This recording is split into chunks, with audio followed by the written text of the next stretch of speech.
Good. और कितने कितने पेपर दिए? 3, 2 और आपने? हाँ, ये FR2 है। हाँ लेकिन अच्छा FR1 की टाइमिंग तो ये नहीं है। 4 पेपर दिए हैं, वेरी गुड। कौन कौन से? ठीक है, FR1 टैक्स कॉस्ट और उसके साथ उधर से। अच्छा, ज़बरदस्त। तो आपने 3 पेपर ग्रुप ए से अटैम्प्ट किए हैं और 1 पेपर जो है वो ग्रुप बी से अटैम्प्ट किया है। ओके। और आपका ने छोड़ा ग्रुप ए से है बिजनेस लॉ, वो नहीं आसान लगा आपको? अच्छा, सही है।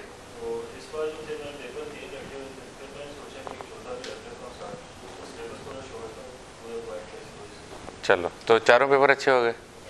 चलिए, गुड। तो आपको टाइम मैनेजमेंट में क्या महसूस हुआ कि क्या आपको चैलेंज आया या कैसे आपने उसको कवर अप किया?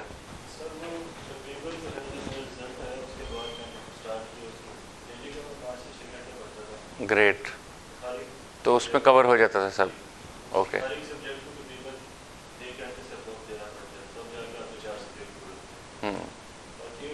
लेकिन 1 घंटा तो आप कभी यानी 1 घंटा दे देते हैं, कभी ज़्यादा भी चाहिए हो जाता है ना। कभी ऐसे असाइनमेंट्स आ जाती हैं, ऐसे काम आ जाते हैं, टेस्ट आ जाते हैं जहां आपको 2-3 घंटे भी एक सब्जेक्ट को देने पड़ जाते हैं। Okay okay okay. So total time तो फिर ज़्यादा ही हो गया ना, क्योंकि हाँ मैं वही कह रहा हूँ कि 1-1 घंटे के साथ तो मैनेजेबल नहीं होता। तो चलें, ये अच्छी बात है। तो अल्लाह खैर करे। इन जनरल जो है वो 4 पेपर्स हम रेकमेंड नहीं करते हैं, एक्सेप्ट फॉर स्पेसिफिक केसेस जहाँ पे हम देखते हैं कि पेपर पहले पढ़ रखा है या कोई बहुत हार्ड वर्किंग स्टूडेंट है या बहुत डिवोटेड स्टूडेंट है, ट्रैक रिकॉर्ड अच्छा है, तो हम कहते हैं चलो भाई तुम ट्राई कर लो। तो इंशाल्लाह उम्मीद है कि गलत शीट आ गई, चलो कोई बात नहीं, आप इसके पीछे लिख दें। अच्छा जी,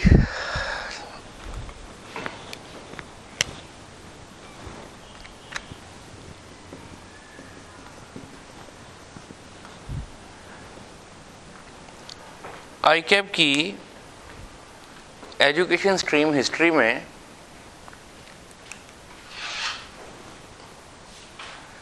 ओवर द पीरियड बहुत तब्दीली आई हैं। और कभी माजी में ICAP ये समझता था कि शायद मैं ये ज़्यूम कर रहा हूँ कि अभी बहुत बच्चे हैं, यानी ये जिस स्टेज पे है ना, अभी 5-7 पेपर पास किए हैं, अभी बहुत बच्चे हैं, अभी इनको ज़्यादा एडवांस बातें नहीं पढ़ानी, अभी इनको हौली हौली ऊपर लेके आए। और ओवर द पीरियड ICAP ने भी ये रियलाइज़ किया और बच्चे भी उसके मुताबिक ट्यून अप होते गए कि ये एज बिल्कुल परफेक्ट एज है एडवांस चीज़ें समझने के लिए भी, इसमें कोई प्रॉब्लम नहीं है। और फिर उसने ग्रेजुअली अपनी एजुकेशन स्कीम में एडवांस टॉपिक्स को इंक्लूड करना शुरू कर दिया। इस वक्त जो करंट FR2 इस एजुकेशन स्कीम के मुताबिक आप पढ़ रहे हैं या पढ़ने लगे हैं, इसमें तकरीबन आधे टॉपिक ऐसे हैं जो CA फाइनल्स में हुआ करते थे। जाहिर है कि उसको उस एक्सटेंट पे यहाँ नहीं लाया गया, लेकिन उन टॉपिक्स को उठा के यहाँ ले आना ही एक बड़ा कदम था, जिसमें और ये सिर्फ इस अटैम्प्ट में नहीं हुआ, ये पिछले 3-4 सालों में हो चुका। आहिस्ता आहिस्ता टॉपिक्स आते गए और फिर एक नया सब्जेक्ट डेवलप होता गया। तो अब ये जो FR2 का सब्जेक्ट है, ये एक बहुत ही प्रोफेशनल सब्जेक्ट बन गया, रादर दैन जैसे कि पुराना किसी 8 साल पीछे चला जाऊँ या 6 साल पीछे चला जाऊँ, तो वहाँ उस लेवल पे जो ये पेपर होता था, तो ये रिलेटिवली इससे बहुत नीचे था पेपर, अपने एडवांस्ड लेवल के हिसाब से बात कर रहा हूँ। और इसीलिए इसमें बहुत प्रोफेशनल लेवल पे अंडरस्टैंडिंग बिल्ड करने की ज़रूरत है कि आपने बेसिक अकाउंटिंग पढ़ी, फिर आपने एक इंट्रोडक्टरी से ऊपर आके FR1 के लेवल की अकाउंटिंग पढ़ ली, और जब आप FR1 के लेवल की अकाउंटिंग पे आए तो आपने वहाँ करीब कोई 9-10 अकाउंटिंग स्टैंडर्ड सीख लिए जो कि इंटरनेशनल स्टैंडर्ड्स थे। और फिर जब आप इस स्टेज पे आ गए तो यहाँ भी करीब कोई 13-14 के करीब अकाउंटिंग स्टैंडर्ड हैं जो आपको सीखने हैं। सो अगर आप देखें तो ओवरऑल आप 9 स्टैंडर्ड पीछे कर लें और 14 यहाँ पे ले लें तो आप तकरीबन 23 अकाउंटिंग स्टैंडर्ड्स पे खड़े होंगे इस सिलेबस को मुकम्मल करके। जबकि इस वक्त टोटल स्टैंडर्ड जो इन वोग हैं वो तकरीबन 39-40 स्टैंडर्ड है। तो out of that a fairly larger proportion जो है वो आप कवर करने जा रहे हैं। और इन बहुत सारे स्टैंडर्ड्स में जो कि पीछे बच गए हैं, उनमें ऐसे स्टैंडर्ड्स भी हैं जो बहुत ही छोटे हैं, जो आपने नहीं पढ़े होंगे, तो उनका वेटेज मैं रिलेटिवली कम कर सकता हूँ। और बहुत बड़े स्टैंडर्ड है जो यहाँ आप पढ़ रहे होंगे जिनका वेटेज काफ़ी ज़्यादा होगा। तो आपने इसको एक आम अकाउंटिंग अब नहीं समझना है, एक आम बेसिक लेवल की चीज़ नहीं समझना है। ये ऐसा नहीं है कि बस मैं एक ट्रायल पकड़ूँ और फाइनेंशियल स्टेटमेंट बना दूँ, या किसी सिनेरियो को देखूँ और उसके मुताबिक बेसिक लेवल की अकाउंटिंग अप्लाई कर दूँ। अब ये जो अकाउंटिंग अप्लाई होने जाएगी, ये वो अकाउंटिंग होगी जो आप प्रोफेशनली जब आगे आर्टिकलशिप में जाएंगे तो आप देखेंगे दुनिया में होती हुई।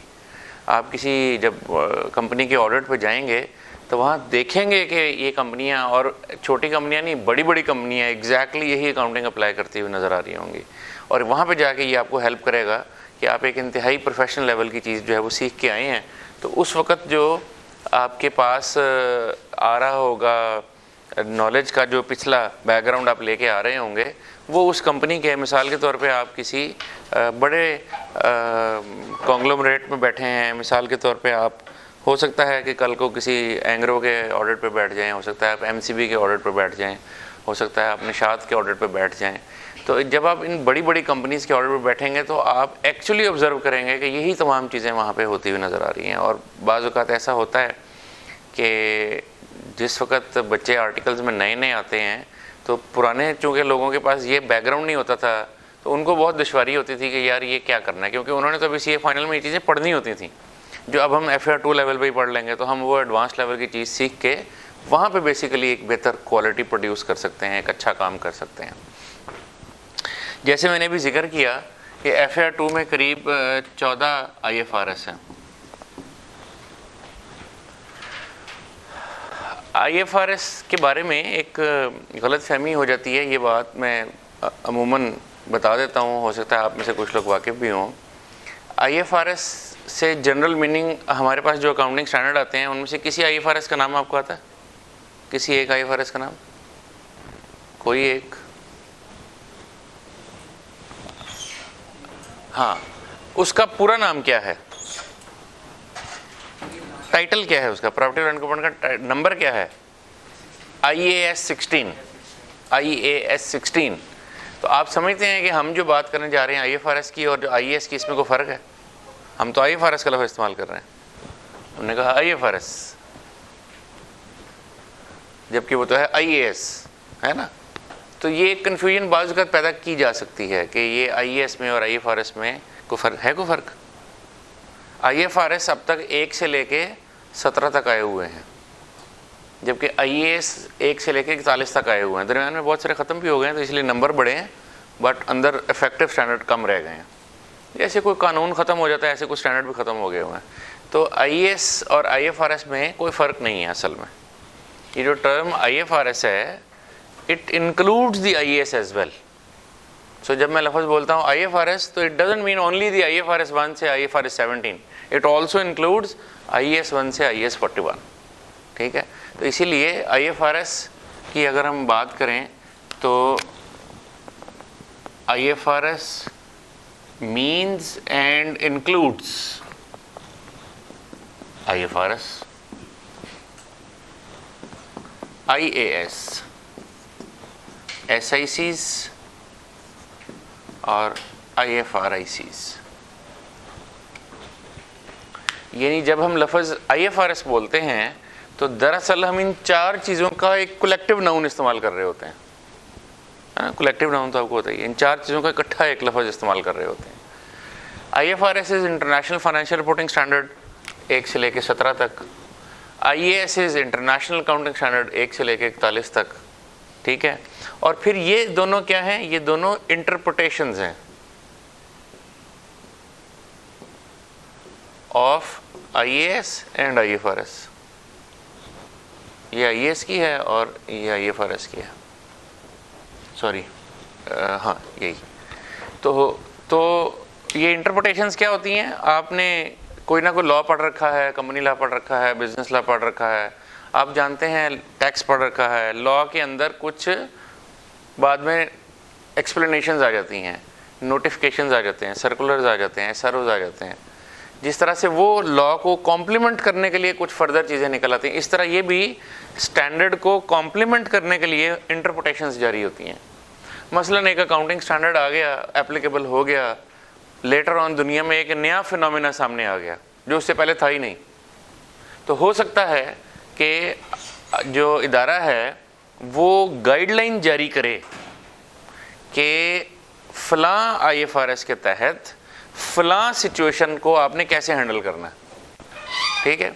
जिसकी एक बड़ी ही कॉमन एग्जांपल है, दुनिया में जब यूरोपियन यूनियन इकट्ठी हुई, यूरोपियन यूनियन के इकट्ठे होने से पहले तो वो यूरो नहीं था वहाँ पे, यूरो तो तभी वजूद में आया ना जब वो यूनियन इकट्ठी हुई और उन्होंने अपनी एक कॉमन करेंसी अडॉप्ट कर ली, तो उससे पहले तो यूरो नाम की कोई करेंसी नहीं थी। अब जब मिसाल के तौर पे एक ग्रुप ऑफ कंट्रीज़ आपस में इकट्ठे होके एक नई करेंसी पे इत्तेफाक कर लेते हैं, अब बताइए फाइनेंशियल स्टेटमेंट जो पहले अलग अलग करेंसीज में बन रही थी, अब जब वो एक नई करेंसी में जाएंगी जो कि दुनिया में पहले वजूद ही नहीं रखती थी, अब क्या अकाउंटिंग होगी। तो फॉरेन करेंसी के ऊपर पहले से एक अकाउंटिंग स्टैंडर्ड एग्जिस्ट करता है, उस वक्त भी करता था, लेकिन ये एक ऐसा नया अहम मामला सामने आ गया कि उसके ऊपर इंटरनेशनल अकाउंटिंग स्टैंडर्ड बोर्ड ने एक इंटरप्रिटेशन जारी कर दी कि भाई देखो, फॉरेन करेंसी के स्टैंडर्ड के नीचे हम गाइड कर रहे हैं कि यूरो के आ जाने के बाद अब अकाउंटिंग कैसे होगी उन लोगों के लिए जिन्होंने यूरो अडॉप्ट किया, ठीक है। अब कहने को फॉरेन करेंसी पे स्टैंडर्ड तो पहले से मौजूद था, लेकिन एक ऐसा अहम मामला सामने आ गया जिस पे कन्फ्यूजन हो सकती थी, तो उन्होंने उस पर अपनी गाइडलाइन जारी कर दी कि भाई ऐसे करेंगे। अच्छा, ये गाइडलाइन ज़रा सॉफ्टर वर्ड है, ये होता ऑर्डर ही है यानी गाइडलाइन से तो ये तासुर उभरता है ना कि जैसे बेहतर है कि ऐसे कर रहे, बेहतर नहीं है, ऐसे ही करना है, ये मस्ट होता है। सो ये जो ऐसा ही चीज़ बेसिकली ज़माना कदीम में जब international accounting standard board IAS का टाइटल इस्तेमाल करता था, तो उस वक्त जो इंटरप्रिटेशंस देने वाली कमेटी थी उसका नाम SIC था, standing interpretation committee over the accounting standards. तो वो उस इंटरप्रिटेशन कमेटी की तरफ से जो इंटरप्रिटेशंस जारी होती थी उनका नाम SIC हो जाता था। SIC जैसे आपके सिलेबस में एक SIC मौजूद है, SIC 32, ठीक है। अब ये इंटरप्रिटेशन नंबर 32 आई थी। अब ये 32 किस मौजू पे आई थी, किस स्टैंडर्ड से बिलोंग करती थी, तो पढ़ेंगे तो आपको आइडिया हो जाएगा। बट ये इंटरप्रिटेशन अब हमारे अकाउंटिंग स्टैंडर्ड का लाजमी जुज़्व है। IFRS इनकम्प्लीट है बगैर इंटरप्रिटेशन के। तो लिहाजा जब मैं कहूँगा ना कि मुझे IFRS फॉलो करने हैं, तो मुझे IFRS 1 से लेकर 17 भी फॉलो करने हैं, मुझे IAS 1 से लेकर 41 भी फॉलो, और मुझे SICs भी फॉलो करनी है, और मुझे IFRICs भी फॉलो करनी है। अच्छा, ये IFRICs क्या है? जिस तरह जब ये नाम IFRS हो गया तो उसकी इंटरप्रिटेशन कमेटी का नाम भी बदल गया, वो भी IFRIC हो गया, international financial reporting interpretation committee, ठीक है। तो वो उस वो इंटरप्रिटेशन कमेटी, पहले IAS कहते थे तो वो स्टैंडर्ड्स की इंटरप्रिटेशन कमेटी थी, अब IFRS कहते हैं तो वो IFR की इंटरप्रिटेशन कमेटी है तो वही चीज़, सिर्फ नाम में रद्द बदल हुआ है। तो इसीलिए ये सारा मिल के वन वर्ड IFRS कहलाता है। So when we call word IFRS, we don't mean IFRS 1 से 17 only, we mean IAS as well। तो टोटल 39-40 के करीब इस वक्त इफ़ेक्टिव स्टैंडर्ड्स हैं जो एग्जिस्ट करते हैं। आप चूँकि कुछ पढ़ भी चुके हैं तो मैं आपके साथ एक दफ़ा उसको लिस्ट आउट करता हूँ। IAS 1 आप जानते हैं, preparation and presentation of financial statement का स्टैंडर्ड है, आपने किसी हद तक उसको पढ़ा भी है। IAS 2 इन्वेंट्री का स्टैंडर्ड है, आप लोग पढ़ चुके हैं। IAS 3 है नहीं, 4 है नहीं, 5 है नहीं, 6 है नहीं, 7 कैश फ्लो स्टेटमेंट्स आप ऑलरेडी पढ़ चुके हैं कैफ 1 के लेवल पे। इसी तरह IAS 8 correction prior period error, accounting policies, change in accounting estimates का स्टैंडर्ड है, ये भी आप कैफ 1 लेवल पे पढ़ चुके होते हैं। फिर IAS 9 है नहीं, 10 इस दफ़ा FAR 2 के सिलेबस में। 10 डील करता है events after the reporting date को, यानी जब किसी कंपनी का रिपोर्टिंग पीरियड एंड हो जाता है, जैसे आपका फाइनेंशियल ईयर ख़त्म हुआ तो उस ख़त्म होने के बाद जो वाक़यात ज़हूर पज़ीर हो रहे हैं, क्या उनको पिछले साल में कुछ करना है या नहीं करना है, ये IAS 10 इसके ऊपर रोशनी डालता है। इसी तरह IAS 11 है नहीं, IAS 12 इस मरतबा सिलेबस में है। IAS 12 इनकम टैक्स के गाइडलाइन देता है कि एक कंपनी इनकम टैक्सेस को किस तरह से अकाउंटिंग में डील करेगी। IAS 13 है नहीं, 14 है नहीं, 15 है नहीं, 16 आप ऑलरेडी प्रॉपर्टी प्लांट के ऊपर पढ़ चुके हैं, 17 है नहीं, 18 है नहीं, 19 है नहीं, इस दफ़ा भी नहीं है, और 20 गवर्नमेंट ग्रांट आप ऑलरेडी पढ़ चुके हैं। 21 का कुछ हिस्सा यहाँ पे आप पढ़ेंगे, ये फॉरेन करेंसी को डील करता है। 22 है नहीं, 23 बोरिंग कॉस्ट आप ऑलरेडी पढ़ चुके हैं। इसी तरह 24 इस दफ़ा भी नहीं है, 24 लेटर पार्टी को डील करता है। 25 नहीं है, 26 नहीं है, 27 किसी हद तक इस दफ़ा शामिल है, 28 भी शामिल है, और 29 नहीं है, और 30 है ही नहीं, और 31 नहीं है, 32 किसी हद तक यहाँ पे शामिल होगा, किसी हद तक। कुछ ऐसे स्टैंडर्ड्स होते हैं जो बहुत बड़े टॉपिक को केटर कर रहे होते हैं, और हमारे सिलेबस में उसका कुछ मामूली सा हिस्सा हो सकता है। तो IAS 32 एक बहुत बड़े टॉपिक का पार्ट है। ये अकेला स्टैंडर्ड नहीं है, इसके साथ और भी कुछ स्टैंडर्ड है जो मिल के उस टॉपिक को कवर कर रहे हैं, ठीक है। तो ये उसका एक छोटा सा हिस्सा यहाँ पे डील करेगा। फिर IAS 33 क्या था, रिमेंबर, EPS आप ऑलरेडी पढ़ चुके हैं। IAS 34 इस दफ़ा भी नहीं है, और 35 है ही नहीं, 36 आप ऑलरेडी किसी हद तक पढ़ चुके हैं, 37 आप यहाँ पे इंशाल्लाह पढ़ेंगे, 38 भी आप इंशाल्लाह यहाँ पढ़ेंगे। 37 जो है वो लाइबिलिटीज़ को डील करता है, और 38 जो है वो इंटेंजिबल एसेट्स को डील करता है। ये दोनों इस दफ़ा पढ़े जाएंगे। फिर 39 है ही नहीं। फिर 40 इन्वेस्टमेंट प्रॉपर्टी आप ऑलरेडी पढ़ चुके हैं, और 41 एग्रीकल्चरल का जो बायोलॉजिकल एसेट्स का जो स्टैंडर्ड है, ये इस दफ़ा आपके सिलेबस का पार्ट है। ये है IAS सीरीज़। ये आपने कैफ 1 में पढ़ा, ये आप कैफ 5 में पढ़ेंगे, और ये आप इंशाल्लाह CFAP 1 में पढ़ेंगे। फिर अगर मैं आ जाता हूँ IFRS पे, तो IFRS 1 आप यहाँ आके पढ़ेंगे,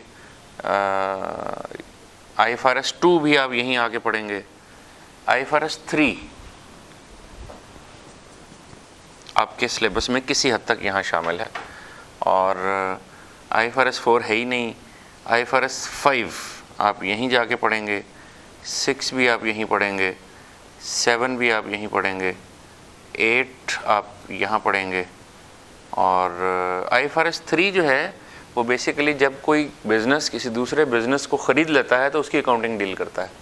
और IFRS 8 जो है वो जब एक, जिस तरह भी मैं जिक्र कर रहा था कि बहुत बड़े बड़े कॉरपोरेट हाउसेस ऑपरेट करते हैं, तो उनके बहुत से सेगमेंट्स होते हैं। यानी मिसाल के तौर पे एक कंपनी है जो केमिकल्स में भी काम करती है, वही कंपनी जो है वो टेक्सटाइल में भी काम करती है, वही कंपनी जो है वो कोई फाइबर्स भी जनरेट करती है, वही कंपनी जो है हो सकता है कोई ट्रेडिंग इंपोर्ट एक्सपोर्ट की भी करती है, हो सकता है उसी का कोई सीमेंट का प्लांट भी हो सकता है उसी का कोई स्टील का प्लांट भी हो। तो ये जो इस तरह से मल्टाई टाइप के बिज़नेस यूनिट्स में काम कर रहे होते हैं, नॉट नेसेसरीली कि उनकी प्रोडक्ट्स ही डिफरेंट हो, बट उनके जोग्राफिकल एरिया भी डिफरेंट हो सकते हैं। यानी एक तो तरीका ये है ना कि मैं कहूँ एक कंपनी है जो सीमेंट में भी काम करती है, स्टील में भी काम करती है, ये उसकी प्रोडक्ट ही अलग अलग है। अच्छा, एक कंपनी है जो पाकिस्तान में भी काम करती है और यूरोप में भी काम करती है, या एशिया में भी काम करती है और यूरोप में भी काम करती है। अब यहाँ जोग्राफिकली वो दो चीज़ें हो गई हैं, प्रोडक्ट एक ही है बट इस जोग्राफी में भी काम करती है और उसमें भी करती है। तो इस तरह से जब आपकी यूनिट्स अलग अलग हो जाते हैं बिज़नेस के, तो फिर उसकी कुछ एडिशनल रिक्वायरमेंट हैं जो कि IFRS 8 कैटर करता है। फिर IFRS 9 थोड़ा सा यहाँ पे पार्ट है, वो आप देखेंगे। IFRS 10 भी थोड़ा सा यहाँ पे पार्ट है, वो आप देखेंगे। और फिर 11, 12, 13, 14, 15 यहाँ पे मौजूद है, 16 यहाँ पे मौजूद है, और 17 जो है वो आप यहाँ, अच्छा मैंने दरम्यान में लिखा ही नहीं, 8, 9, 10, 11, 12, 13, 14, 15 इधर है, 16 इधर है और फिर 17 इधर है। सो ये है ब्रॉडली मैपिंग तमाम अकाउंटिंग स्टैंडर्ड्स की। और अगर हम इसको देखें तो 1, 2, 3, 4, 5, 6, 7, 8, 9, 10, 11, 12, 13, 14, 15, यहाँ पे 15 स्टैंडर्ड बच जाएंगे CFAP 1 में नए पढ़ने के लिए। और 1, 2, 3, 4, 5, 6, 7, 8, 9, 10, 11, 12, 13, 14, 15 और तकरीबन बेसिकली ये जो हिस्सा है ना ये इसके साथ शामिल हो जाता है असल में, इसलिए मैंने 14 लिखा था, बट ये भी 14-15 जैसे टॉपिक्स हैं। और 1, 2, 3, 4, 5, 6, 7, 8, 9, 10 अकाउंटिंग स्टैंडर्ड आप ऑलरेडी यहाँ गुजार चुके हैं। This is how your learning journey will continue. और जस्ट आपकी इंफॉर्मेशन क्लैरिटी के लिए कि कहीं वो गलत फहमी ना रह जाए, ये स्टैंडर्ड जो आपने यहाँ पढ़ लिया यहाँ नहीं पढ़ना है, लेकिन ये जो दोनों यहाँ पढ़ लिए हैं ये यहाँ पढ़ने हैं क्योंकि यहाँ आके फिर ऐसे नहीं होगा कि जो पढ़ लिया तो उसे पढ़ लिया, बस अगले 10-12 स्टैंडर्ड पढ़ लें। यहाँ आगे क्या होगा कि the whole financial reporting framework will become part of your syllabus.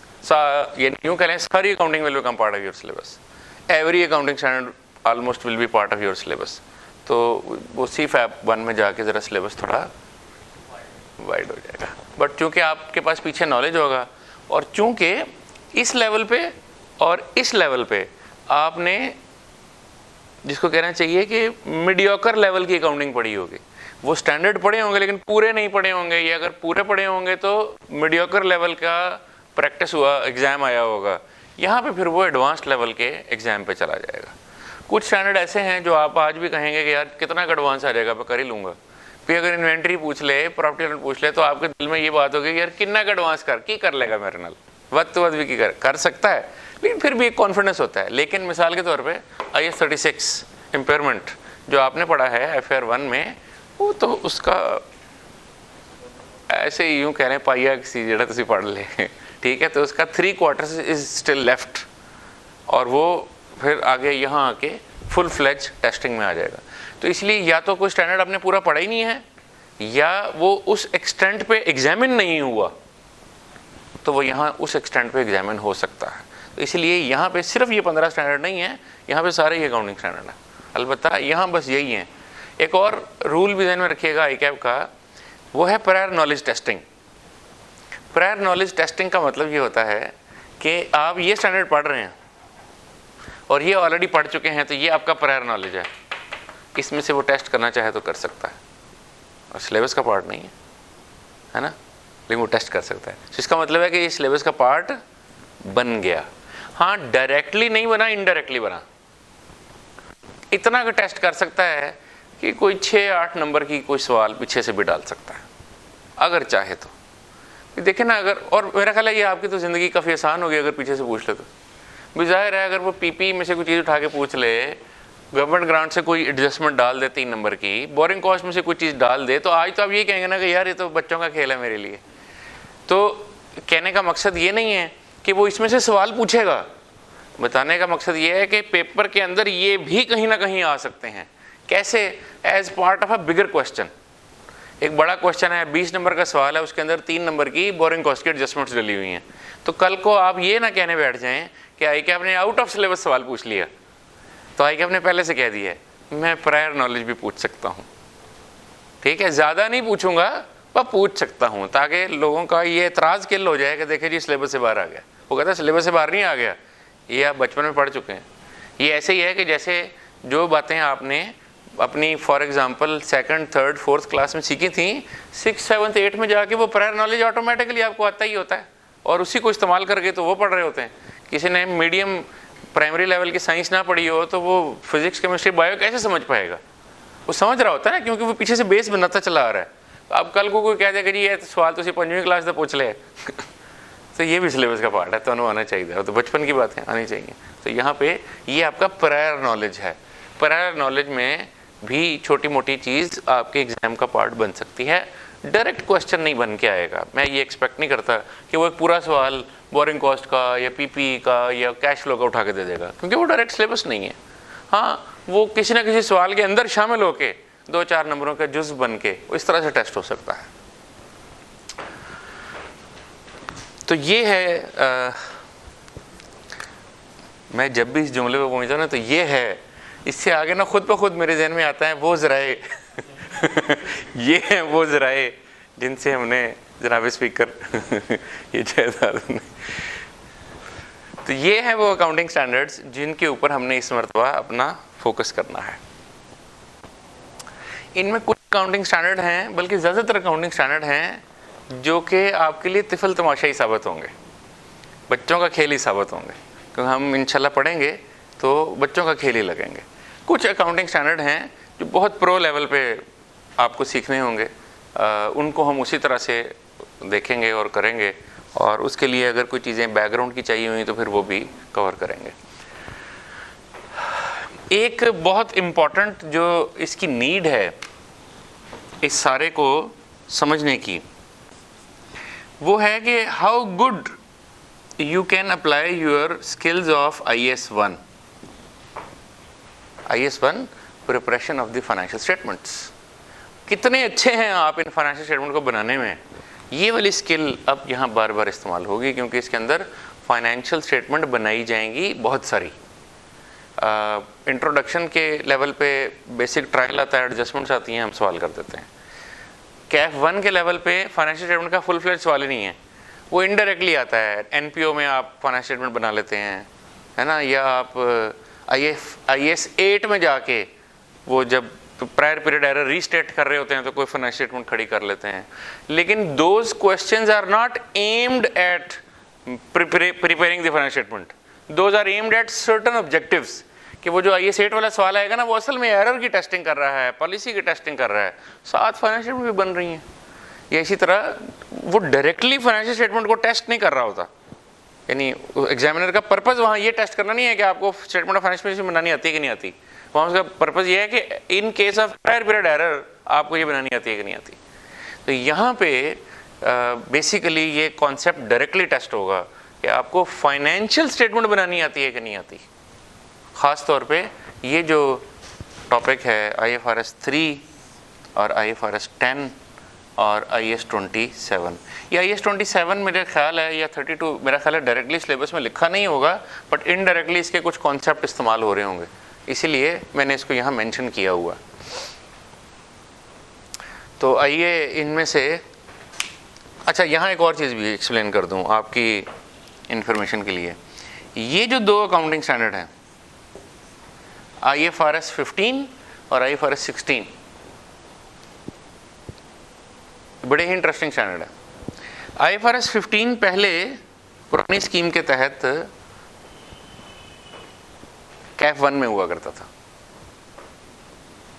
ये कैफ 2 में आ गया, और ये बिल्कुल सही आया। हम उस वक़्त भी इसको कहते हैं ना, रोते पिटते थे कि यार ये क्यों डाल दिया यहाँ पे। बहुत ऐसा स्टैंडर्ड है जो कि बिल्कुल कैफ 1 के लेवल पर टेस्ट नहीं होना चाहिए, क्योंकि वहाँ पे भी बच्चे का पेस बिल्ड हो रहा है। उसमें IFRS 15 ऐसा स्टैंडर्ड नहीं है जो वहाँ पर टेस्ट किया जाए, और वहाँ पे ये फुल फ्लेज टेस्टिंग के शामिल हो जाता था, तो बड़ा एडवांस हो जाता था। यहाँ पे आके अब वो एडवांस लेवल पर टेस्ट हो सकता है, और ये स्केल अच्छा स्केल है। तो ये बेसिकली ये रेवेन्यू का स्टैंडर्ड है, रेवेन्यू रिकग्निशन कैसे होती है, और हम इसको ये एंटिसिपेट करेंगे कि ये एग्ज़ाम में टेस्ट हो रहा होगा। यानी ये ऐसा टॉपिक है कि हम ये एंटिसिपेट कर रहे होंगे कि ये पेपर में ज़रूर आ रहा होगा, ठीक है। हमारी हाई एक्सपेक्टेशंस होंगी कि ये पेपर में कहीं ना कहीं नज़र आएगा। इसी तरह IFRS 16 ये लीजेस का अकाउंटिंग स्टैंडर्ड है, हम ये भी एक्सपेक्ट कर रहे होंगे कि ये भी एग्ज़ाम में कहीं ना कहीं आ रहा होगा। इन दोनों के एग्ज़ाम में एक्सपेक्ट करने की बड़ी वजह यह है कि ये रिलेटिवली नए स्टैंडर्ड हैं, ठीक है। आप देख रहे हैं ना, टोटल IFRS 17 तक आया हुआ है और ये 15-16 की हम बात कर रहे हैं, तो ये रिलेटिवली न्यू स्टैंडर्ड्स हैं, और ये अभी पिछले 2-3 सालों में ही पाकिस्तान में अप्लाई होना शुरू हुए हैं। तो इनके ऊपर आम यूँ कह लीजिए कि कॉम्पिटेंसी पैदा ही नहीं हुई अभी ज़्यादा लोगों में। यानी IFRS 15 और 16 चूँकि नए नए 2-3 सालों में अप्लाई होना शुरू हुए हैं, तो लोगों ने अभी तक इसको उस तरह से सीखा ही नहीं है। जो पुराने स्टैंडर्ड है ना, यानी जो कोई सन 80 में आ गया, 90 में आ गया, 2000 में आ गया, वो 15, 20, 30 सालों में मैं भी सीख गया, आप भी सीख गए, लोग उसको पढ़ पढ़ के सीख गए ना। जिससे मैंने पढ़ा उसने वो स्टैंडर्ड भी 15 साल से अप्लाई करा था, वो सीख गया। लेकिन अगर आज एक स्टैंडर्ड ही नया वजूद में आ गया तो मेरे लिए भी वो उतना ही नया है जितना कि मेरे उस्ताद के लिए नया हो सकता है। बात समझ रहे? तो अब उन्होंने भी सीखना है तो मैंने भी सीखना है। तो क्या हुआ कि एक एनवायरनमेंट बन गया कि पाकिस्तान में लोगों में अभी बहुत ज़्यादा अवेयरनेस नहीं है IFRS 15 और 16 की गहराइयों की, कि इन्होंने क्या नई बातें कह दी हैं और कैसे किसी न किसी वो जैसे मोती पर कैसे किसी न किसी जगह पे को मोती निकल आता है। तो ऐसी कोई बात लिखी हुई होती है कि आम पढ़ने वाला उसको आम से अंदाज में ले जाता है, लेकिन एक्चुअली उसकी कोई गहराई होती है और उसके पीछे कोई पूरा एक सिनेरियो खड़ा हुआ होता है। तो वो फिर जाहिर है कि जो लोग ज़रा प्रैक्टिस में ज़्यादा इन्वॉल्व हैं वो जल्दी सीख जाते हैं। यानी अगर मिसाल के तौर पे मुझे अपनी कंपनी में ये अप्लाई करना है तो जाहिर है कि मैं इसको अप्लाई करूँगा तो सीख ही जाऊँगा ना। यानी एक तो मेरी पोजीशन है ना पढ़ाने की, कि मैंने पढ़ाना है तो मैं पढ़ूंगा, बैठ के पढ़ूंगा तो कुछ मैं सीख जाऊँगा। फिर जब मैं उसको अपनी कंपनी में अप्लाई करूँगा तो और सीख जाऊँगा। फिर मैं उसके ऊपर किसी के साथ डिबेट करूँगा, क्योंकि जाहिर है मेरा ऑडिटर का एक डिफरेंट पॉइंट ऑफ व्यू ले आएगा। बाज़ औक़ात मैं ऑडिट करवा रहा हूँ और मैंने रेवेन्यू रिकग्निशन एक अंदाज से कर दी है, वो कहेगा भाई स्टैंडर्ड में फ़लाना पैरा पढ़ा आपने, वहाँ तो ये बात लिखी हुई है। मैं कहूँगा तो फ़लाना तो पढ़ा आपने, फ़लाना नहीं पढ़ा। लो जी, अब ये बहस चल रही है, प्रोफेशनल बहस चल रही है ना। तो उसमें से हो सकता है मेरे लिए उससे कोई 2 बातें नहीं आ जाएं और हो सकता है उसके पास मेरी 2 बातें नहीं आ जाएं, बट हम इवेंचुअली थोड़ा लर्निंग में ग्रो कर जाएंगे। ये कोई 5-10 साल चलता रहेगा ना तो लोग सीख जाएंगे। ठीक है, जो पढ़ाते नहीं हैं वो भी किसी हद तक सीख जाएंगे और जो पढ़ाते हैं वो भी किसी हद तक सीख जाएंगे। अच्छा, मैंने हम चूँकि इसको प्रैक्टिकली इस्तेमाल करते हैं, बल्कि ना सिर्फ करते हैं बल्कि एडवाइजरी देते हैं इसकी, और लोग हमसे पूछते हैं आगे कि यार इसको कैसे अप्लाई करना है, तो हम समझते हैं कि हमें थोड़ी सी इसकी ज़रा बेहतर अंडरस्टैंडिंग बिल्ड हो गई है। तो ये जो स्टैंडर्ड्स हैं ये इसलिए एग्जामिनर के फेवरेट स्टैंडर्ड्स होते हैं कि ये नई चीज़ें हैं रिलेटिवली, और ये अभी लोगों को कम कम मालूम है तो वो बार बार पूछता है, बार बार टेस्ट करता है। क्यों? क्योंकि जिस बच्चे ने ये पेपर पढ़ने हैं इसी ने ही आगे जाके आर्टिकल में ये स्टैंडर्ड इस्तेमाल करने हैं, तो वो फिर बार बार टेस्ट करता है। आप देखें अभी पीछे कैफ 1 में देख लीजिए, नया स्टैंडर्ड कौन सा था सिलेबस में? EPS का, और कौन सा? इम्पेयरमेंट नहीं नया था, IS 8, both were in the exams, है ना, दोनों कैफ 1 के पेपर में आए हुए थे। Whenever something new happens, usually the examiner examines the same. तो ये do anticipate कि newer things will be favorite of the examiner. वो उनमें से कुछ ना कुछ डालने की सही करेगा कि यार इसको भी पूछूं, इसको भी पूछूं। तो इसलिए ये बहुत एक्सपेक्टेड है कि इनमें से वो कुछ ना कुछ एग्जाम में डालेगा, पूछेगा और अच्छे लेवल पे पूछेगा। ठीक है, और बाकी के स्टैंडर्ड्स में भी अगर मैं देखूँ ना तो बड़े बड़े जो स्टैंडर्ड हैं वो फिर यही बचते हैं। ये जो मैंने ये जो हाईलाइट किए हुए हैं ये बड़े बड़े स्टैंडर्ड हैं, बाकी सारे, और ये भी एक बड़ा स्टैंडर्ड है, expected as well in the exam, इसको भी एक्सपेक्ट कीजिएगा। ये IAS 12 जो है इनकम टैक्सेस को डील करता है, और मुझे नहीं समझ में आई कि दुनिया इस स्टैंडर्ड को क्यों नहीं उस तरह से समझ पाई जिस तरह के समझने का हक़ है। मैंने बहुत ये स्टैंडर्ड पढ़ा और पढ़ाया है, लेकिन मुझे ये नहीं समझ में आया कि हमारी प्रैक्टिकल यानी जो हमारे यार दोस्त हैं, जो क्वालिफाइड मेंबर्स हैं, उनमें भी कहीं ना कहीं बाज़ औक़ात लोग फंस जाते हैं कि यार ये वाली चीज़ स्टैंडर्ड से कैसे साबित हो रही है, तो उनको खोल के जस्टिफाई करना पड़ता है कि भाई यहाँ पे ये चीज़ ऐसे लिखी हुई है। लेकिन ज़्यादातर जो स्टूडेंट हजरात हैं वो इस स्टैंडर्ड में आके पता नहीं क्यों एक हवा बना लेते हैं कि ये कोई मुश्किल चीज़ है। बहुत आसान चीज़ है, आप इंशाल्लाह पढ़ेंगे तो, लेकिन एग्जामिनर इस वजह से कि लोगों को ये मुश्किल सी चीज़ लगती है, वो कहता है कि यार फिर तो पूछना बनता है, तो इसको वो पूछ लेता है। अच्छा जी, हम अपने आगाज़ के लिए छोटे से स्टेप से शुरू करते हैं और कुछ छोटा सा स्टैंडर्ड हम शुरू कर सकते हैं। चले मैं यहाँ से शुरू करता हूँ। ये स्टैंडर्ड छोटा नहीं है, लेकिन ये टॉपिक आपके लिए आसान होगा। IAS 38 intangible assets.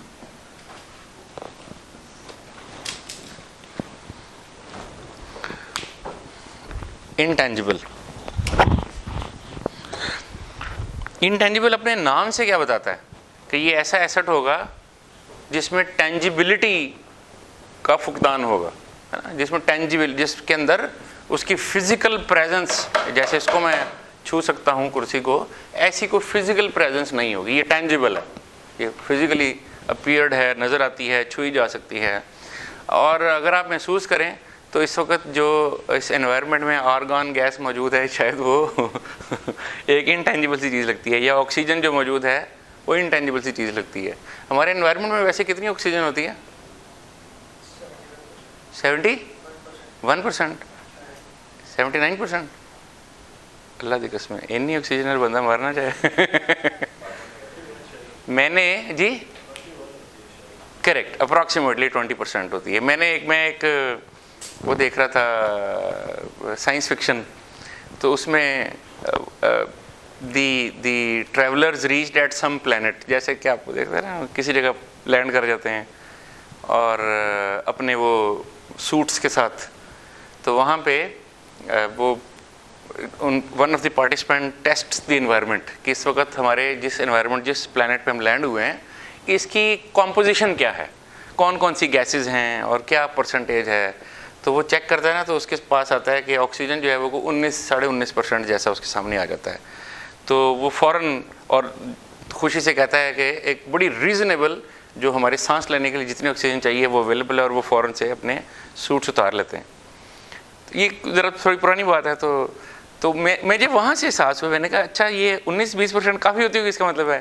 Then I tasted, मैंने जस्ट आई गूगल्ड कि क्या कॉम्पोजिशन होता है, तो पता लगा 20% ऑक्सीजन की कॉम्पोजिशन है।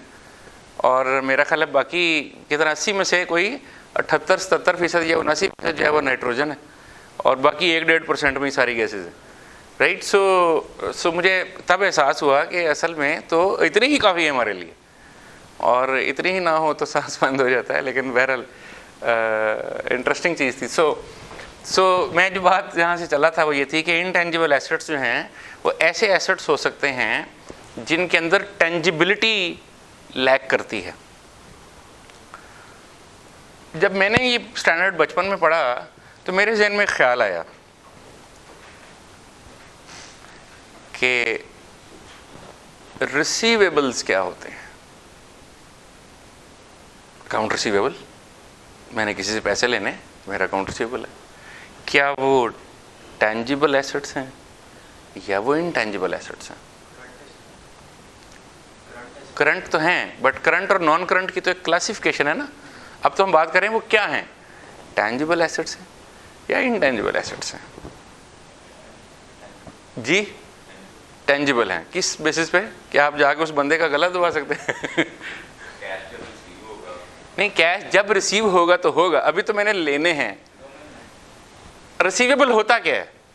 असल में तो कुछ राइट्स होते हैं, मैंने किसी से पैसे लेने हैं, भाई मेरा राइट है कि मैंने आपसे पैसे लेने हैं।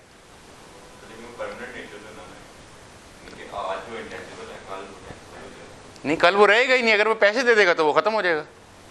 जैसे इन्वेंट्री है, अच्छा जैसे इन्वेंट्री है, आज आपके पास है, क्या है, टेंजिबल इनटेंजिबल है?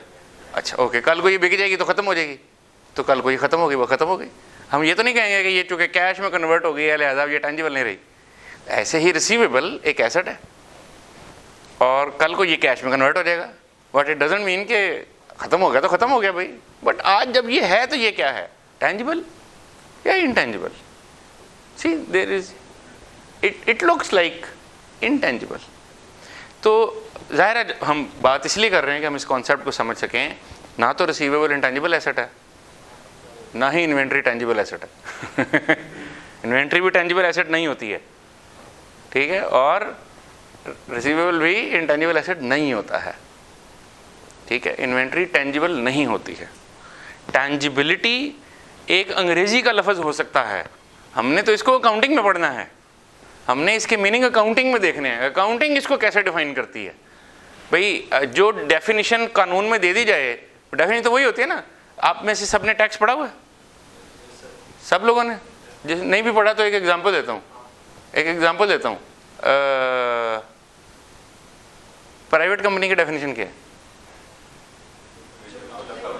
Which is not a public company. अब मेरा आपसे सवाल है, कंपनियां दो तरह की होती हैं, प्राइवेट लिमिटेड और पब्लिक लिमिटेड। पब्लिक लिमिटेड दो तरह की होती हैं, public limited listed and public limited. बताइए ये public limited unlisted company income tax law की नज़र में क्या है? वो तो ये जो पब्लिक लिस्ट अनलिस्टेड कंपनी है, ये इनकम टैक्स लॉ की नज़र में क्या है, पब्लिक है या प्राइवेट है? प्राइवेट है, क्योंकि वहाँ पब्लिक कंपनी की डेफिनेशन में तो वो कंपनी दी हुई है जो लिस्टेड है। तो जो पब्लिक अनलिस्टेड कंपनी है फिर वो क्या है, वो प्राइवेट है टैक्स की नज़र से। टैक्स का कानून अगर एक पब्लिक कंपनी को प्राइवेट डिक्लेयर कर देगा तो for the purpose of tax वो प्राइवेट ही कहलाएगी, हालांकि उसका नाम पब्लिक है, पब्लिक अनलिस्टेड है। बात समझ रहे हैं? इट इज़ नॉट अबाउट कि उसका नाम क्या है या हम उसको कैसे परसीव करते हैं, इट इज़ अबाउट कि किस फ्रेम ऑफ रेफरेंस के अंदर रह के उसकी बात, और वहाँ उसको कैसे डिफाइन किया गया। हम बात कर रहे हैं फाइनेंशियल अकाउंटिंग की, अंग्रेजी की बात नहीं कर रहे हैं, हम ज़बान की बात नहीं कर रहे हैं, एज ए लैंग्वेज नहीं बात कर रहे हैं कि वो टेंजिबल है या इनटेंजिबल है। Inventory as a language tangible है, जाहिर है लैंग्वेज में टेंजिबल का मतलब होता है जिसको छुआ जा सके, तो इन्वेंट्री को छुआ जा सकता है तो हम कह सकते हैं कि ये टेंजिबल है। ये लैंग्वेज लिंग्विस्टिक्स की बात है, हम लिंग्विस्टिक नहीं सीख रहे हैं, हम तो पढ़ रहे हैं फाइनेंशियल रिपोर्टिंग। फाइनेंशियल अकाउंटिंग में अगर इसकी कोई डेफिनेशन है, उसकी रूह से अगर ये टेंजिबल है तो टेंजिबल है, नहीं है तो नहीं है, भले ये फिजिकली छुई जा सकती है या नहीं, ठीक है ना। तो inventories are not tangible assets, inventories are not intangible assets. वो टेंजिबल भी नहीं है, वो इनटेंजिबल भी नहीं है, वो क्या है, वो करंट एसेट्स हैं। उनके लिए टेंजिबल नॉन टेंजिबल का क्राइटेरिया ही नहीं रखा गया, ये टेंजिबल और इनटेंजिबल का क्राइटेरिया रखा ही नॉन करंट एसेट्स के लिए गया है। नॉन करंट के अंदर टेंजिबल होते हैं, नॉन करंट के अंदर इनटेंजिबल होते हैं, और नॉन करंट के अंदर इसके अलावा भी कैटेगरीज होती हैं। आप ये नहीं कह सकते कि तमाम एसेट्स को ब्रॉडली मैं दो कैटेगरीज में बांट दूं, टेंजिबल इनटेंजिबल, ये नहीं हो सकता। कुछ एसेट्स टेंजिबल होंगे, कुछ एसेट इनटेंजिबल होंगे, और कुछ अदर एसेट्स भी होंगे जो टेंजिबल भी नहीं होंगे, इनटेंजिबल भी नहीं होंगे, होंगे नॉन करंट, होंगे नॉन करंट, ठीक है। और फिर उसके अलावा कुछ करंट एसेट्स भी होंगे जो कि टेंजिबल भी नहीं होंगे और इनटेंजिबल भी नहीं होंगे। ये जो रिसीवेबल्स हैं ये दरअसल टेंजिबल भी नहीं कहलाते, इनटेंजिबल भी नहीं कहलाते, ये फाइनेंशियल एसेट्स कहलाते हैं। ये भी आपके सिलेबस में है, आगे जाके हम पढ़ेंगे, ठीक है। तो फिर इनटेंजिबल क्या है, इसकी ज़रूरत पड़ गई कि कहीं गलत फहमी ना पैदा हो जाए कि इनटेंजिबल क्या है। तो IAS 38 ने इसकी एक बहुत ही बेहतरीन डेफिनेशन दे दी चंद अल्फाज में, जिसको कहते हैं ना कि दरिया को किस में बंद कर दिया, कूजे में बंद कर दिया। उन्होंने कहा इनटेंजिबल एसेट्स कौन से होते हैं, ये ऐसे नॉन मॉनिटरी एसेट्स होते हैं। अब पहला लफ्ज़ लग गया नॉन मॉनिटरी, तो नॉन मॉनिटरी को समझना पड़ेगा कि क्या होता है। यानी पहली बात तो ये है कि इंटेंजिबल एसेट क्या होते हैं, ये नॉन मॉनिटरी एसेट्स होते हैं। बल्कि अगर मैं इससे भी पहले एक बात करूं तो इंटेंजिबल एसेट्स एसेट्स होते हैं। देखा ना, जाहिर है कोई चीज़ तभी इंटेंजिबल एसेट होगी ना अगर वो एसेट होगी। अगर वो एसेट का क्राइटेरिया ही मीट नहीं करती है तो फिर वो इंटेंजिबल एसेट कैसे हो सकती है। सबसे पहले तो ये ज़रूरी है कि ये एसेट्स हैं, और एसेट की डेफिनेशन क्या है ये तो आप बखूबी वाकिफ होंगे। कौन से रिसोर्सेज, इकोनॉमिक रिसोर्सेज। अब जो नया फ्रेमवर्क है वो इसके लिए लफ्ज़ इकोनॉमिक रिसोर्स इस्तेमाल करता है। पुराने फ्रेमवर्क में इसको यूँ कहा जाता था रिसोर्सेज हैविंग इकोनॉमिक बेनिफिट्स, है ना, उसकी जगह उन्होंने वन वर्ड कर दिया, उन्होंने कहा इकोनॉमिक रिसोर्सेज।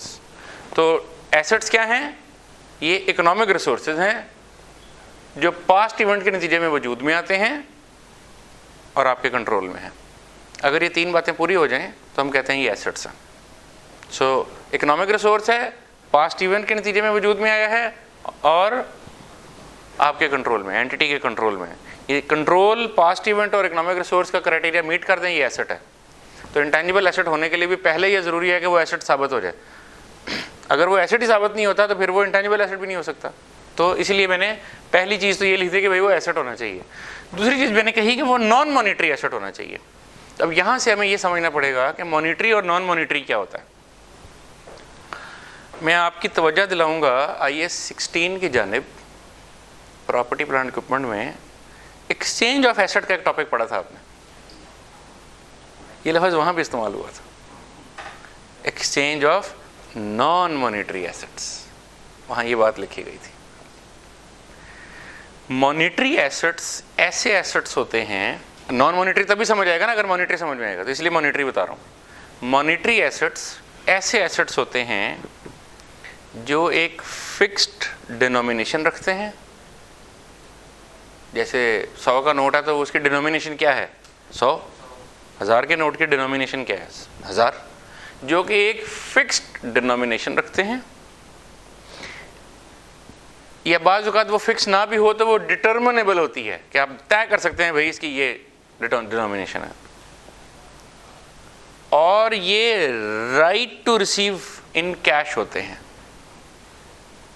यानी ये ऐसे एसेट्स हैं, सादा अगर मैं बहुत आसान करके मॉनेटरी एसेट को बयान करूं, every right to receive cash is a monetary asset. Every right to receive cash is a monetary asset, और cash itself is a monetary asset. So दो तरह के एसेट्स हैं जो मॉनेटरी होंगे, cash and bank balance, monetary asset. Remember cash and cash equivalent IS 7, monetary assets. Any other right to receive cash is monetary asset. So monetary asset क्या है, मैं बल्कि इसको ब्लैक से लिखता हूँ ज़्यादा बेहतर नज़र आएगा।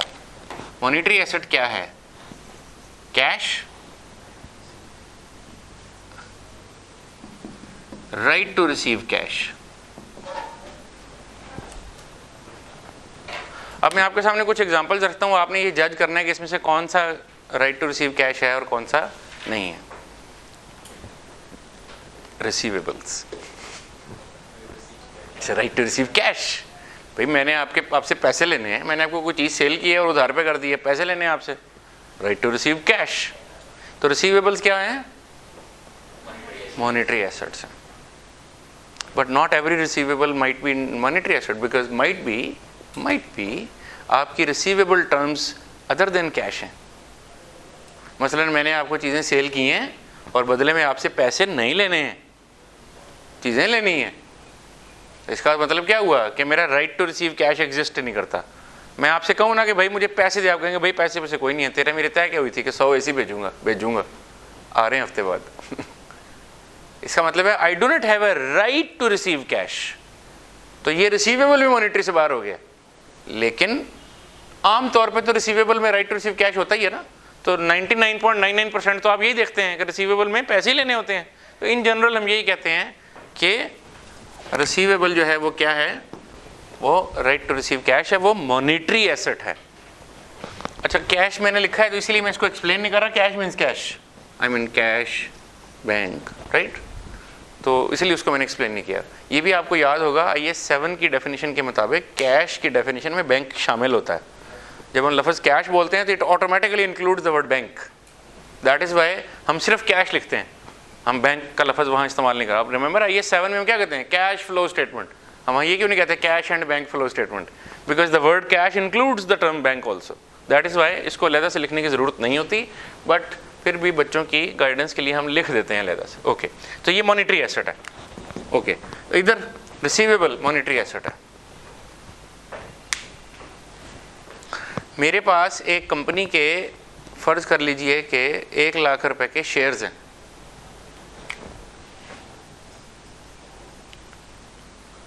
Shares in Engro Corp, 1 lakh रुपए के, फिक्स्ड डिनोमिनेशन। मेरे पास डिवेंचर्स हैं in for example the same Engro Corp, 2 lakh रुपए के, ये भी फिक्स्ड डिनोमिनेशन है।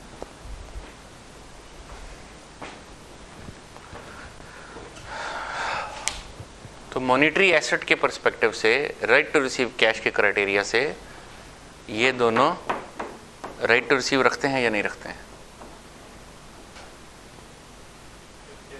रखते हैं। डिवेंचर्स रखते हैं, शेयर्स नहीं रखते। शेयर्स पर वो कहते हैं डिविडेंड मिलेगा, वो तो इस 1 लाख के अलावा नहीं होगा। अगर मिलेगा भी तो मतलब होगा तो इसके अलावा नहीं। हाँ, मैं बेच सकता हूँ, बिल्कुल आप ठीक कह रहे हैं। तो फिर ये 1 लाख रुपया फिक्स, मैं कहना जी इन्हें दे ही बिकेगा, फिक्स कर दे अमाउंट। मुझे ये बताइए, जब आप किसी कंपनी से शेयर खरीद लेते हैं या किसी कंपनी के शेयर ले लेते हैं, किसके अगेंस्ट आपके पास राइट टू रिसीव कैश होता है? किससे पैसे मांग सकते हैं आपके, दे मेरे पैसे? कंपनी से। Shares are not redeemable, ordinary shares are not redeemable, you can't take it back, you can't seek your money back कि भाई मेरे पैसे वापस दे दे। वो कहेगा कोई नहीं है। किसी को बेचने हैं तो बेच दो, कंपनी वापस नहीं लेती आपसे, अनलेस कि कंपनी खुद से ये तय करे कि हमने शेयर बाय बैक करने हैं। वो कंपनी का राइट है और आपका भी राइट है, आप ना बेचें। लेकिन जैसे रिसीवेबल में, अगर फर्ज कीजिए कि मैंने आपको कोई चीज सेल की है, तो I have a right to ask my money. Shares में किसके अगेंस्ट मेरे पास एक राइट है to ask my money? No one. They are not monetary assets. Debentures में आ जाए। डिवेंचर्स क्या है? लोन है, लायबिलिटी है, बॉन्ड है। फर्ज करें कोई डिवेंचर है, इसमें कोई राइट टू रिसीव कैश है? कैसे? डिवेंचर तो एक तरह का लोन दिया हुआ है मैंने, फिर नहीं है। ओके, बिल्कुल, बहुत अच्छा जवाब है। डिवेंचर को भी ये परखना पड़ेगा कि ये किस कबील से ताल्लुक रखता है। अगर ये फर्ज कर लीजिए कि इररिडीमेबल है, तो ये भी नॉन मॉनिटरी, ये भी मेरी मॉनिटरी नहीं है। मॉनिटरी तो वो होगा ना इसमें राइट टू रिसीव कैश है ये इररिडीमेबल। तो जब हुआ इररिडीमेबल तो पैसे वापस किससे मांगूंगा? मैं मांग ही नहीं सकता। मेरा कोई राइट नहीं है कि मैं कहूँ दे मेरे पैसे, ऐसा कोई राइट नहीं है। अच्छा, और अगर ये रिडीमेबल तो है बट कन्वर्टेबल है, पैसे कोई नहीं मिलने, इन्होंने ऑर्डिनरी शेयर में कन्वर्ट हो जाना है, फिर भी राइट टू रिसीव कैश नहीं है। हाँ, कन्वर्टेबल में भी फिर आगे दो बातें हैं, मैंडेटोरीली कन्वर्टेबल है या ऑप्शनली कन्वर्टेबल है। अगर तो ये मेरी ऑप्शन है कि भाई मैं चाहूँ तो पैसे ही मांग लूँ, चाहूँ तो कहूँ यार मुझे इसके बदले ऑर्डिनरी शेयर दे दो, अब ये मेरी चॉइस है। राइट मेरे पास है पैसे लेने का, राइट टू रिसीव कैश है, ये मेरी चॉइस है। मैं नहीं मांगता पैसे, मैं कहता हूँ यार तू मुझे शेयर ही दे दे, ये एक अलग अगली बात है, बट राइट मेरे पास है। तो अगर ये कन्वर्टेबल है मेरी चॉइस पे, तो ये राइट टू रिसीव कैश है। लेकिन अगर ये मैंडेटोरीली कन्वर्टेबल है, फिर राइट टू रिसीव कैश कोई नहीं है। ठीक है। और अगर ये रिडीमेबल है इन कैश, कि इसके पैसे ही वापस मिलने हैं, नो, ये क्या हो गया? ये मॉनेटरी एसेट हो गया। ठीक है, क्योंकि राइट टू रिसीव कैश है। अच्छा, मैंने एक कंपनी ने बॉन्ड इशू किए हैं, 10 साल की मुद्दत है, 10 साल के बाद ये रिडीम होंगे, मैंने आज खरीद लिए, राइट टू रिसीव कैश है? कह रहे हैं अभी तो नहीं है। राइट तो मेरे पास अभी भी है, बट वो राइट एक्सरसाइजेबल 10 साल के बाद है। राइट है मेरे पास। ये बिल्कुल ऐसे ही है कि जैसे जब मैं किसी कस्टमर को चीज़ सेल करता हूँ उधार पे, तो उसको हफ्ते, महीने, 2 महीने का उधार भी तो दे देता हूँ। मैं कहता हूँ ना कि यार ठीक है, ये चीज़ मैंने तुझे सेल की 45 दिन के उधार पे, तो क्या वो पैसे मैं 5वें दिन मांग सकता हूँ? मांग तो नहीं सकता, बट पैसे तो मैंने लेने हैं ना। राइट तो मेरा है कि मैंने पैसे लेने हैं, राइट मेरा एग्जिस्ट करता है। हाँ, मैंने उससे कॉन्ट्रैक्ट ये किया कि तुझसे 45 दिन बाद लूंगा, तो राइट टू रिसीव कैश है। After 45 days I will receive it. इसी तरह अगर कोई बॉन्ड्स हैं, मसलन 10 साल का डिबेंचर है, आज मैंने खरीदा है, पैसे 10 साल बाद मिलने हैं, राइट मेरे पास है, उसका टर्म 10 साल है। ठीक है, तो ये क्या है? ये मॉनेटरी एसेट है। तो हमने अब इस बात को समझ लिया कि मॉनेटरी एसेट क्या है। अब फिर नॉन मॉनेटरी की जब हम बात करेंगे तो हमें बात वाज़ेह हो जाएगी कि यार ये रुपयों पैसों की बात नहीं हो रही, यानी ये कैश की बात नहीं हो रही, ये रिसीवेबल्स की बात नहीं हो रही, ये डिबेंचर्स की बात नहीं हो रही, ये किसी नॉन मॉनेटरी चीज़ की बात हो रही है। अब ये नॉन मॉनेटरी क्या हो सकते हैं? जो ये नहीं है। ठीक है, अगर मैं सिर्फ आपकी नॉलेज में थोड़े से इजाफे के लिए फिर याद करा दूं कि IAS 16 में एक्सचेंज ऑफ एसेट्स में क्यों नॉन मॉनेटरी के एक्सचेंज को ज़ेरे बहस लाया गया था। इसीलिए कि जब मॉनेटरी एसेट के साथ एक्सचेंज होता है तो उसकी वैल्यूएशन सीधी सीधी होती है। भाई मैंने ये कुर्सी खरीदी है 5,000 रुपये की, कैश दे गए, कैश क्या है, मॉनिटरी एसेट है, तो कुर्सी मैंने ली है और बदले में उसको क्या दिया है, कैश। बताइए कुर्सी कितने की है, 5,000 दी, और कितने दी। लेकिन अगर ये कुर्सी मैंने ली है और बदले में इस तरह के 5 बैग दे दिए हैं, अब बताइए ये कुर्सी कितने की है। अब रफड़ पड़ गया, अब क्या रफड़ पड़ गया, उस बैग की वैल्यूएशन करनी पड़ेगी। तो जब आप नॉन मॉनिटरी चीजें एक्सचेंज कर लेते हैं तो फिर वैल्यूएशन का रफड़ पड़ जाता है। इसीलिए वहां नॉन मॉनिटरी को अलग से डिबेट किया गया था और मॉनिटरी को डिबेट नहीं किया गया था। क्यों? क्योंकि उसमें तो सीधी सीधी बात है, भाई पैसे दिए, चीज ले लिए। इसी तरह अगर फर्ज करें मेरा कोई रिसीवेबल है, मैंने एक बंदे से 10 लाख रुपए लेना है, मैं कहता हूँ यार ये फर्नीचर मुझे दे दे, तो वो पैसे उससे तू ले लें। तो कितने का ये फर्नीचर, 10 लाख रुपए का, जितने का है ना। देयर इज अ फिक्स्ड और डिटर्मिनेबल डिनोमिनेशन, हमें पता है वो कितने का, 10 लाख रुपए का। जबकि नॉन मॉनिटरी में हमें नहीं पता ये कितने का बैग है, ये कितने का मोबाइल है, ये कितने की कुर्सी है, वो कितने का एसी है, वो एसी कितने का, कितने का लेते हैं, मैंने बेचना है, कितने का लेते हैं, अंदाजे ही लगाएंगे ना, हिसाब किताब लगाएंगे। आप कहेंगे जी 35 का लूंगा, ये कहेंगे जी 38 का लूंगा, वो कहेगा जी मैं तो 25 से ज़्यादा देता नहीं, मैं कहूँगा जी मैं 50 तो कट बेचता नहीं। यानी when it comes to non monetary asset की valuation, it's a matter of judgement. When it's a matter of monetary item, इसकी सीधी सीधी वैल्यू पता होती है, भाई 50,000 रुपये 50,000 रुपये ही होता है। कैश तो कैश है ना, गिनती पता चल जाता है कितना है ना। तो इसीलिए जिस वक्त हम मॉनिटरी की बात करते हैं तो उसकी एक फिक्स्ड डिनोमिनेशन होती है, और जब हम नॉन मॉनिटरी की बात करते हैं तो वो other than cash, receivables, right to receive cash जैसी चीज़ें होती हैं। तो पहली बात तो ये नॉन मॉनिटरी होनी चाहिए। दूसरी बात जो इसमें है वो है, या तीसरी बात इसमें है कि ये आइडेंटिफाइबल होना चाहिए। और मैं अगला पॉइंट भी लिख देता हूँ और फिर तफसील से एक्सप्लेन नेक्स्ट लेक्चर में करूँगा कि ये विदाउट फिजिकल सब्सटेंस होता है। यानी ये 4 अनासर इसमें पूरे करने लाजमी है। एसेट होगा तो इंटेंजिबल एसेट होगा। तो एसेट से अगर हम बाहर आ जाएं तो 3 बातें हैं, नॉन मॉनिटरी होगा, आइडेंटिफाइबल होगा, विदाउट फिजिकल सब्सटेंस होगा। ये सारी बातें पूरी हो जाएंगी तो मैं कहूँगा ये एक इंटेंजिबल एसेट है। ठीक है। अब ये जो आखिरी 2 पॉइंट हैं, we yet to have discuss this points, and ये 2 पॉइंट्स तकरीबन इतनी ही बहस तलब करते हैं जितने के ऊपर हम कर चुके हैं कि असल में इनका मीनिंग क्या है। ख़ास तौर पे जो आइडेंटिफाइबल है, इसके ऊपर तो IS 38 के अंदर कई पैरे हैं इसके ऊपर, बहस के ऊपर। वो एक्सप्लेन कर रहा है कि आइडेंटिफाइबल से हम क्या मुराद ले रहे हैं। लफ्ज़ कहने को एक है, बट इसके पीछे पूरी एक तफसील आएगी कि इसका मतलब क्या है। सिनेरियोज आएंगे कि किस सिनेरियो में आइडेंटिफाइबल क्या होता है और किस सिनेरियो में आइडेंटिफाइबल क्या होता है। तो वो सिनेरियोज भी हम डिस्कस करेंगे। तो फिर जब ये सारी बात समझ आ जाएगी तो हम इस लायक हो जाएंगे कि हम ये डिक्लेयर कर सकें। अब आप मेरे सामने कोई एसेट की एग्जांपल रखें तो मैं आपको बताता हूँ कि ये इंटेंजिबल है कि नहीं है। मुझे क्या करना होगा, मुझे वहाँ ये क्राइटेरिया अप्लाई करना होगा।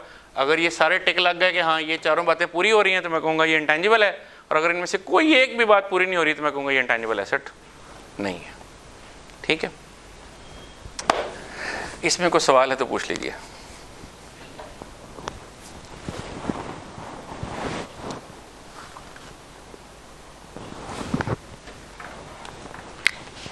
ये जो इसमें एक लफ्ज़ आ रहा है ना, आर, हाँ जी, ये है reporting, financial accounting and reporting. This is predominantly reporting, not accounting. Reporting क्या होती है कि आपने किसी रिपोर्टिंग स्टैंडर्ड की गाइडलाइन के अंदर रहते हुए किसी अकाउंटिंग ट्रीटमेंट को फाइनेंशियल स्टेटमेंट में रिपोर्ट कैसे करना है, प्रेजेंट कैसे करना है। सो ये जो सारे अकाउंटिंग स्टैंडर्ड हैं ये बेसिकली रिपोर्टिंग ही एक्सप्लेन कर रहे हैं कि रिपोर्ट कैसे करना है, फाइनेंशियल स्टेटमेंट में दिखाना कैसे है। तो ये बड़ा अहम मामला होगा कि हम स्टैंडर्ड्स की डिस्क्लोजर्स को समझें, उसके मीनिंग को समझें। जब तक ये 2 बातें हमें समझ में नहीं आएंगी हम उसके बाद अकाउंटिंग का रिपोर्टिंग करके दिखा नहीं सकते। ये बहुत ज़रूरी एलिमेंट है इन चीज़ों को पूरा करने के लिए। ठीक है। तो बाकी इंशाल्लाह हम ये दोनों पॉइंट पर डिस्कशन कल आगे बढ़ाएंगे। Thank you very much.